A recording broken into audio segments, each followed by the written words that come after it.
අද අපි යන්නේ ලංකාවේ ඉන්න දැක්ක ගමන් ඇස් උඩ යන විදිහේ සුන්දර නිරූපණ ශිල්පිනියන් සහ රංගන ශිල්පිනියන් ගැන.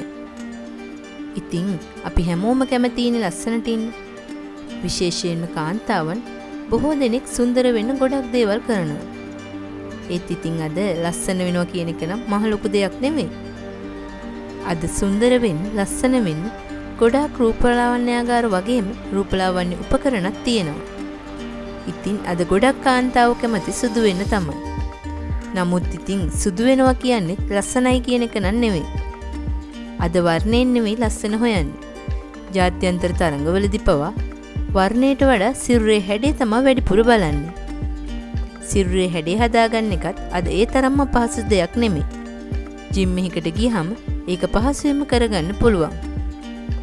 ඉතින් මේ හැම දෙයකින්ම සුන්දර වන කාන්තාවන්ට අද විවිධ තරඟක් තියෙනවා. ඒවා හරහා නිරූපණ ශාස්ත්‍රයට වගේම රංගන ශාස්ත්‍රයටත් පිවිසෙන්න හැකියාවක් ලැබෙනවා. ඉතින් මෙන්න මේ වගේ දේවල් හරහා කලා ශාස්ත්‍රයට ආපු සුන්දර රූමත් වගේම සරාගී කලාකාරිනියන් කිහිප දෙනෙක්ගේ ඡායාරූප තමයි අද අපි ඔයාලට ගේන්නේ.